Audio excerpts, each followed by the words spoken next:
Hello दोस्तों, मैं रोमित रक्षा। इतिहास का 100 प्रश्नों का लक्ष्य, छोटी सी व्याख्या के साथ। ये सब PYQ है और बहुत ही इम्पोर्टेंट है। ये सारे के सारे एग्ज़ाम में आए हुए हैं और कई सारे एग्ज़ाम में ये आते रहते हैं हमेशा। तो आप ये देख सकते हैं कि यहाँ पे ट्री 2 में जो है 2023 में ये आ चुका है। ठीक है, तो चलिए अब हम पढ़ते हैं भारत में शिक्षा का विकास। ठीक है, तो यहाँ पे आप देख रहे होंगे कि 1817 में कलकत्ता में हिंदू कॉलेज की स्थापना किसने की। तो पूछ रहा है कि किसने की। अब देखते हैं इसमें जो है किसने की। कलकत्ता में हिंदू, सोचिए हिंदू, आप हम लोग सोच रहे होंगे कि ये हिंदू कॉलेज की स्थापना तो कोई हिंदू ही किया होगा, मगर देखते हैं इसमें किसने जो है की है। हेनरी विवियन या डेविड हेयर या जोनानाथ डंकन।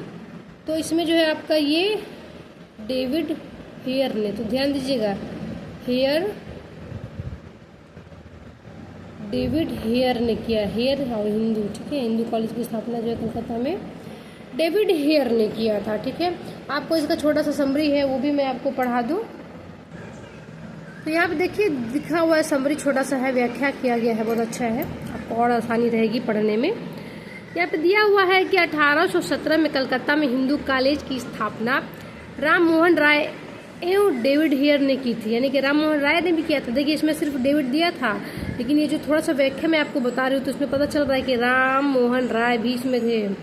हिंदू कॉलेज वर्तमान में प्रेसिडेंसी विश्वविद्यालय के रूप में जाना जाता है। वर्तमान में प्रेसिडेंसी विश्वविद्यालय के नाम से जाना जाता है। ठीक है, तो अब हम आगे पढ़ेंगे यहाँ पे 22वां। यहाँ पे आप ध्यान दीजिएगा कि है 1863 में इंडियन सिविल सर्विस पास करने वाले प्रथम भारतीय इनमें से कौन थे। ये जो बंदा है ये बहुत ही मेहनती है और आप जान भी नहीं सकते कि इन्होंने कैसे मेहनत करके और कितनी उम्र में निकाले हैं। तो मैं आपको यहाँ पे बता देती हूँ कि जो है देवेंद्रनाथ, सत्येंद्रनाथ, सुरेंद्रनाथ। तो यहाँ पे सत्येंद्रनाथ ठाकुर थे। 20 का आंसर है। मैं आपको व्याख्या थोड़ा सा है, इसको मैं समझा दूँ, आपको पढ़ लीजिएगा। मैं आपको बता दूं कि इन्होंने जब ये पास किया था तो इनका छोटा कास्ट था, जिस कारण, और इंडिया के थे, इसलिए कोई ना कोई जो है तुकबंदी करके इनको निकाल दिया गया था। लेकिन फिर ये दोबारा एग्जाम दिया और दोबारा ये निकाले, सोचिए। चलिए इसको हम आगे थोड़ा सा व्याख्या करते हैं। 1863 में इंडियन सिविल सर्विस पास करने वाले प्रथम भारतीय सत्येंद्रनाथ ठाकुर थे। सत्येंद्रनाथ ने 1865 में अहमदाबाद के सहायक मजिस्ट्रेट और कलेक्टर के पद पर काम शुरू किया। हुए सिविल सर्विस में लगभग 30 सालों तक रहे। चलिए अब आपको आगे पढ़ाते हैं। वुड के 1854 के प्रेषण के संबंध में निम्नलिखित कथनों पर विचार कीजिए। इसने कहा है कि इसने उच्च अध्ययन के लिए शिक्षा के माध्यम के रूप में अंग्रेजी की सिफारिश की। इसने महिला शिक्षा और व्यावसायिक प्रशिक्षण पर जोर दिया। तो अब सीधे मैं आपको इसका आंसर दिखाती हूँ कि इसमें से क्या होगा। वुड के 1854 के प्रेषण के संबंध में सिफारिशें निम्न थी। इसने उच्च अध्ययन के लिए शिक्षा के माध्यम के रूप में अंग्रेजी की सिफारिश की तथा विद्यालय स्तर पर शिक्षा का माध्यम देशी भाषाओं को बनाए जाने का सुझाव दिया। प्रत्येक प्रांत में एक लोक शिक्षा विभाग की स्थापना। इसने महिला शिक्षा और व्यावसायिक शिक्षा की आवश्यकताओं पर बल दिया तथा तकनीकी विद्यालयों एवं अध्यापक प्रशिक्षण संस्थाओं की स्थापना की सिफारिश की। उन्होंने क्या किया, सबका जो है सिफारिश किए थे। ठीक है, अब आगे पढ़ेंगे हम। इनमें से कौन से वंदे मातरम समाचार पत्र के संपादक थे। ध्यान दीजिएगा, वंदे मातरम ये आपका समाचार पत्र है। विपिन चंद्र है, बंकिम चंद्र है या अरविंद घोष है। ये आप देखेंगे कि आपका दिया हुआ है अरविंद घोष है, जिन्होंने जो है वंदे मातरम समाचार पत्र का संपादन श्री अरविंद घोष ने किया था 16 अगस्त 1906 को। इस समाचार पत्र का प्रकाशन प्रारंभ हुआ था। यह अंग्रेजी भाषा में एक साप्ताहिक समाचार पत्र था। इस समाचार पत्र की स्थापना 1905 में विपिन चंद्रपाल ने की थी। इसे द न्यूज़पेपर एक्ट 1908 के तहत बंद कर दिया गया था। तो आज आपने 4 क्वेश्चन पढ़ लिया है और मैं आपको और आगे पढ़ा रही हूँ। कम से कम 10 क्वेश्चन आज देखते हैं कितना होता है, उतना मैं पढ़ाने की कोशिश करूँगी। ठीक है, तो यहाँ पे देखिएगा आप क्या दिया हुआ है कि गहन राष्ट्रवादी, यानी कि ऊपर से पढ़ेंगे, भारत के स्वतंत्रता आंदोलन के दौरान, भारतीय स्वतंत्रता आंदोलन के दौरान गहन राष्ट्रवादी विचारों को किस समाचार पत्र के द्वारा प्रचारित किया गया? अमृत बाजार पत्रिका, पायनियर या स्टेटमैन? तो मैं आपको कहूँगी यहाँ पे है अमृत बाजार पत्रिका। मैं आपको व्याख्या भी दिखा दूँ, ठीक है। ये सारे PYQ है, बहुत इंपॉर्टेंट है, पढ़िएगा। जो व्याख्या में आपके 5-6 क्वेश्चन वैसे बन जाएंगे। भारत के स्वतंत्रता आंदोलन के दौरान गहन राष्ट्रवादी विचारों का प्रसार अमृत बाजार पत्रिका के माध्यम से किया जाता है था। इसकी स्थापना शिशिर कुमार घोष तथा मोतीलाल घोष के द्वारा की गई थी। यह एक बंगाल साप्ताहिक पत्रिका थी। 1878 ई के वर्नाक्यूलर प्रेस एक्ट का मुख्य लक्ष्य अमृत बाजार पत्रिका ही था। अब पढ़ेंगे यहाँ पे 26वां, द व्हील्स ऑफ हिस्ट्री, इतिहास के पहिए नामक पुस्तक किसके द्वारा रचित है? लोकमान्य बाल गंगाधर तिलक, राम मनोहर लोहिया या जयप्रकाश नारायण? तो देखिए व्याख्या में आप देखिएगा यहाँ पे पुस्तक का नाम और किसका द व्हील्स ऑफ जो है राम मोहन लोहिया ने किया था। किसने? The wheels of history Ram Mohan Lohia ने किया था। गीता रहस्य लोकमान्य तिलक बाल गंगाधर तिलक ने किया था। प्रेजेंट डायरी जो जयप्रकाश नारायण ने की थे। अब है अब्दुल कलाम आज़ाद के द्वारा किस पत्रिका को संपादित किया गया? जमींदार, कॉमरेड, अल हिलाल? तो आपको पता ही चल जा रहा होगा कि वो अब्दुल कलाम थे, तो किस चीज़ का बुक ये था। तो आपको मैं यहाँ पे दिखा दूँ अच्छे से। अल हिलाल अब्दुल कलाम का था, कॉमरेड मोहम्मद अली जौहर का था, जमींदार मौलाना जफ़र अली खान का था, बंगाल गजट गंगाधर भट्टाचार्य का था। यहाँ पे दिया हुआ है कि राष्ट्रवादियों के दैनिक समाचार पत्र द इंडियन नेशन का प्रकाशन कब प्रारंभ हुआ? तो यहाँ पे बताया गया कि राष्ट्रवादियों के दैनिक समाचार पत्र द इंडियन नेशन का प्रकाशन कब हुआ था, ठीक है। मैं आपको बता दूं यहाँ पे आपका दिया हुआ है साफ साफ कि राष्ट्रवादी दैनिक समाचार पत्र द इंडियन नेशन का प्रकाशन वर्ष 1931 में प्रारंभ हुआ था। इसका प्रकाशन पटना से किया गया था, ठीक है। चलिए आपको मैं आगे पढ़ाती हूँ। बंगाल व बिहार के नील कृषकों की दशा का वर्णन करते हुए नील दर्पण नाटक किसके द्वारा लिखा गया था?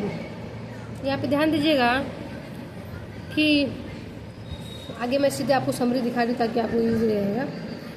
नील दर्पण दीनबंधु मित्र की रचना है। प्रख्यात बांग्ला नाटककार दीनबंधु मित्र द्वारा रचित नील दर्पण वर्ष 1860 में प्रकाशित हुई थी।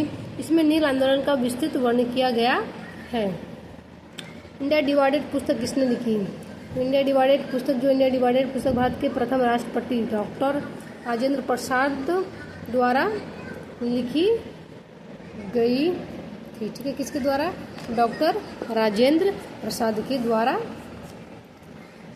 जबकि द डिस्कवरी ऑफ इंडिया पुस्तक पंडित जवाहरलाल नेहरू के द्वारा लिखी गई थी। अब है नीचे यंग इंडियन पत्रिका का संपादन किसने किया? यंग इंडिया का दिया हुआ, ठीक है। तो यंग इंडिया का संपादन जो है महात्मा गांधी ने किया था। साप्ताहिक पत्रिका यंग इंडिया का प्रयोग महात्मा गांधी द्वारा अपनी विचारधारा सत्याग्रह और अहिंसा के प्रचार के लिए किया था। हुंकार हिंदी साप्ताहिक पत्रिका के प्रकाशन से कौन संबंधित थे? तो मैं आपको यहाँ पे बता दूं कि यमुना कारजी, राहुल सत्यज्ञान, सहजानंद सरस्वती या में से कोई नहीं। तो मैं आपको आंसर सीधे व्याख्या दिखाती हूँ। यहाँ पे आप देखिएगा दिया हुआ है वर्ष 1940 में हुंकार नामक साप्ताहिक पत्रिका के प्रकाशन से यमुना कारजी, राहुल सत्यज्ञान और स्वामी सहजानंद सरस्वती संबंधित, यानी कि तीनों के तीनों थे। राहुल सत्यज्ञान इसके संपादक थे। स्वामी सहजानंद सरस्वती इस पत्रिका के प्रमुख व प्रकाशक थे। पाकिस्तान और दी पार्टीशन ऑफ इंडिया किसने लिखा? तो मुझे लग रहा है कि जो हमारे भीमराव अम्बेडकर है उन्होंने लिखा है। Pakistan of the partition of India पुस्तक के लेखक डॉक्टर भीमराव अम्बेडकर जी हैं। बाबा भीमराव अम्बेडकर द्वारा लिखित पुस्तक 1947 में भारत के विभाजन से पहले की घटना का एक व्यवहारिक विश्लेषण प्रस्तुत करती है। अब यहाँ पे दिया वर्नाकुलर प्रेस एक्ट के बारे में निम्नलिखित में से कौन सा कथन सही है। इसे लॉर्ड लिटिल द्वारा अधिनियम किया गया था। इसे गैंगिंग अधिनियम के रूप में जाना लगा। इस अधिनियम को लॉर्ड रिपन ने निरस्त कर दिया। तो ध्यान दीजिएगा, इसका आंसर आपको व्याख्या के साथ में पढ़ाऊंगी। वर्नाकुलर प्रेस एक्ट 1878 में लॉर्ड लिटन द्वारा अधिनियमित किया गया था। इसे गैंगिंग अधिनियम के रूप में भी जाना जाता है क्योंकि यह अंग्रेजी और अन्य भाषाओं के अखबारों के बीच भेदभाव करता था। इस अधिनियम को लॉर्ड रिपन ने वर्ष 1882 में रद्द कर दिया। इस कानून का लक्ष्य स्थानीय प्रेस को नियंत्रित और विनियम तथा गैर अंग्रेजी समाचार पत्रों को नियंत्रित करना था। ये देखिएगा, ये बहुत ही इम्पोर्टेंट है, आपके एग्ज़ाम में हमेशा आता है, तो पढ़िएगा ज़रूर आप लोग। ठीक है, अब आगे आपको दिखाती हूँ। Biography of Kunwar Singh and Amar Singh के लेखक कौन हैं। Biography of Kunwar Singh and Amar Singh के लेखक कालिंग किंकर दत्त है। इसका प्रकाशन 1957 में KP Jaiswal research institute Patna द्वारा किया गया था। कुंवर सिंह जगदीश के परमार राजपूतों के परिवार से थे, जो वर्तमान में बिहार के भोजपुर जिले का एक हिस्सा है। वीर कुंवर सिंह तथा उनके भाई अमर सिंह ने वर्ष 1800 के विद्रोह का नेतृत्व किया था। इनमें से कौन न्यू इंडिया समाचार पत्र से संबंधित थे। तो न्यू इंडिया समाचार पत्र एनी बेसेंट द्वारा प्रकाशित दैनिक समाचार पत्र था, जिसकी स्थापना होम रूल लीग एवं भारतीय स्वतंत्रता संग्राम से संबंधित समाचार फैलाने तथा संबंधित मुद्दों को उजागर करने के लिए किया गया था। ध्यातत्व है कि कॉमनवेल्थ पत्रिका का संपादन तथा वर्ष 1916 में मद्रास में all India home rule league की स्थापना की बेसेंट के द्वारा ही की गई थी। तो मैं आपको ये कहना चाहूँगी कि ये पढ़िएगा, ये बहुत इंपॉर्टेंट एग्ज़ाम में आपके आना ही आना है, बहुत ही इंपॉर्टेंट चीज़ है। ठीक है, ये मॉडर्न इंडिया का है, पढ़िएगा ज़रूर। पुस्तक the beautiful tree indigenous Indian education in the 18th century किसने लिखी। अब सीधे मैं आपको व्याख्या दिखाऊंगी ताकि आपको अच्छे से समझ में आ जाएगा। The beautiful tree indigenous Indians education in the 18th century पुस्तक को धर्मपाल ने लिखा है। धर्मपाल भारत के एक महान गांधीवादी विचारक, इतिहासकार और राजनीतिक दार्शनिक थे। धर्मपाल का जन्म वर्ष 1922 में उत्तर प्रदेश के मुजफ्फरनगर जिले के कांधला में हुआ था। मॉन्टेस्क्यू ने सरकार के अंतर्गत विधायिका, कार्यपालिका और न्यायपालिका के मध्य शक्तियों का विभाजन निम्नलिखित में से अपनी किस पुस्तक में प्रस्तावित किया था।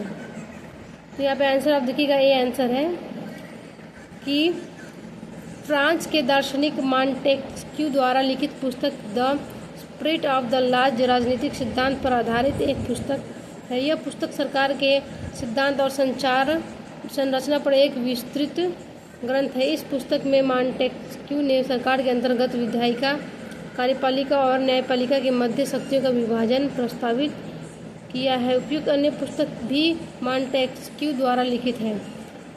महात्मा Gandhi and Bihar some reminiscences पुस्तक के लेखक कौन थे। इसका मैं आंसर आपको बताऊंगी कल, क्योंकि आज मैंने आपको 19 क्वेश्चन टोटल पढ़ा दिया है व्याख्या के साथ। व्याख्या आप ज़रूर पढ़िएगा, ये PYQ है, वेरी वेरी इंपॉर्टेंट है, आपको एग्ज़ाम में काम आएगा। और मैं बहुत जल्द स्मार्ट बोर्ड लूँगी तो मैं आपको और भी अच्छे से पढ़ाऊँगी। अभी तो मेरे पास स्मार्ट बोर्ड नहीं है, बस बुक है, तो मैं आपको पढ़ा रही हूँ। सो सब्सक्राइब कीजिए, सपोर्ट कीजिए एंड थैंक्स फॉर वॉचिंग।